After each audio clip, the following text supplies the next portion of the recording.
মাননীয় বিদ্যুৎ মন্ত্রীর দৃষ্টি আকর্ষণ করছি। প্লিজ বিদ্যুৎ খাতে একটু মনোনিবেশ করেন। দেশের বিদ্যুতের যে বেহাল দশা, জনজীবন একদম অতিষ্ঠ হয়ে গেছে। আপনারা তো মন্ত্রীপাড়ায় থাকেন, আর মন্ত্রীপাড়ায় যে বিদ্যুৎ কখনো নেয় না, এটা আমরা খুব ভালো করে জানি। যদিও ভুলে 5 থেকে 10 মিনিটের জন্য বিদ্যুৎ নিয়ে যায়, আপনাদের কোনো সমস্যা হয় না, কারণ আপনাদের বাসায় দামি দামি আইপিএস আছে। আপনাদের ছেলে সন্তানদের কখনো গা থেকে ঘাম ঝরে না। যদিও ঘাম ঝরে যায় মনের অজান্তে, ছেলে মেয়েদের গায়ের ঘাম ঝরার আগে আপনাদের বুকের রক্ত ঝরে। আমরাও কোনো না কোনো মা বাবার সন্তান। আমাদের গায়ের ঘাম ঝরা দেখলে আমাদের মা বাবারও সেভাবে কলিজা থেকে রক্তক্ষরণ হয়। আমি অনুরোধ করছি যে আপনারা বাংলাদেশের প্রত্যন্ত গ্রামে একটু ভিজিট করবেন। গ্রামের সাধারণ মানুষ কী যে দুর্বিষহ জীবনযাপন করছে, আপনারা স্বচক্ষে একটু দেখে আসবেন। দেশে এত মেগা প্রজেক্ট বাস্তবায়ন আপাতত একটু স্থগিত রেখে অনুরোধ করছি, বারবার অনুরোধ করছি, এত বড় বড় মেগা প্রজেক্ট আপাতত একটু স্থগিত রেখে বিদ্যুৎ খাতে একটু মনোনিবেশ করেন। আমরা কিন্তু অতীতে এত বিদ্যুৎ বিভ্রাট আমরা দেখি নাই, ইদানিং যা হচ্ছে। সবেমাত্র তেলাওয়াতে বসছি, 5টা মিনিট তেলাওয়াত করতে পারি নাই, বিদ্যুৎ চলে গেছে। একাধারে 1 ঘন্টা যদি বিদ্যুৎ থেকে যায়, ভুলে সাথে সাথে বিদ্যুৎ চলে যায়।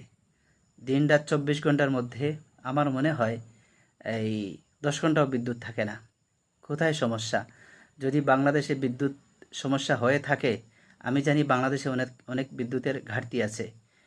তো যেখানে ঘাটতি আছে সেখানে তো সমাধানের পথ খুঁজতে হবে, কারণ 24-এর গণ অভ্যুত্থানের পরে আমরা সবাই চেয়েছিলাম এবং আশা করেছিলাম আমরা সুন্দর একটি বাংলাদেশ উপহার পাব। বাংলাদেশের অনেক ঘাটতি আছে বিভিন্ন জায়গায়।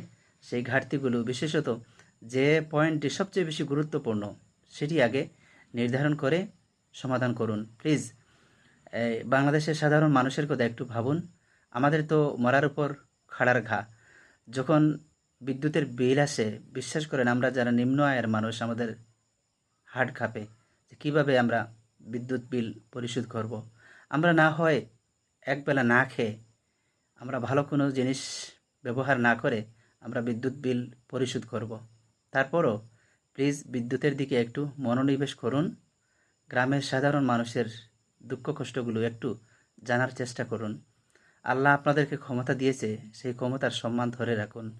যদি সাধারণ মানুষ অতিষ্ঠ হয়ে যায় আপনাদের উপর, গদি টিকে রাখতে পারবেন না। 16 বছর যারা একাধারে গদিতে ছিল, তারাও লেজ গুটিয়ে দেশ থেকে পালিয়ে গেছে। আর যদি শুধু নিজেদের জন্য করতে চান বা নিজেরা ভালো থাকতে চান, এই দেশের মানুষ আপনাদেরকে থাকতে দিবে না। নিজে ভালো থাকলে হবে না, সব মানুষকে নিয়েই ভালো থাকতে হবে। এটি আমাদের প্রত্যাশা আপনাদের উপর, কারণ এই সাধারণ মানুষগুলাই আপনাদেরকে ভোট দিয়ে ক্ষমতায় বসিয়েছে, মন্ত্রী বানিয়েছে, এমপি বানিয়েছে, বিভিন্ন বড় বড় গুরুত্বপূর্ণ দায়িত্বে আপনারা আছেন।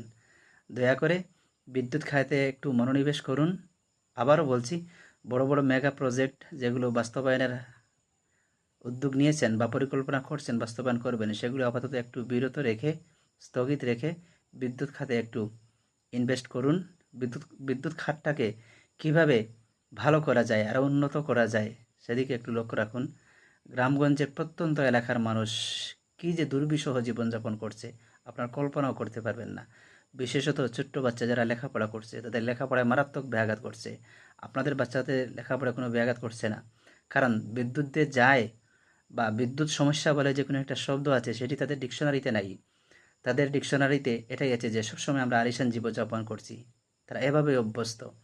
বিদ্যুৎ যদি চলেও যায়, সাথে সাথে আপনাদের আইপিএস অটোমেটিকলি চালু হয়ে যায়।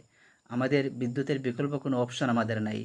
একসময় ছিল আমরা হারিকেন জ্বালিয়ে অথবা ল্যাম্প জ্বালিয়ে পড়াশোনা করেছি, তখন বিদ্যুতের প্রয়োজন হয়নি, কারণ তখন ওই পরিবেশ আমরা পাইনি। বর্তমানে যে পরিবেশ আমরা পেয়েছি, সেটা থেকে আমরা বের হতে পারবো না। অনুরোধ করছি আপনারা প্লিজ একটু বিদ্যুৎ খাতে মনোনিবেশ করুন।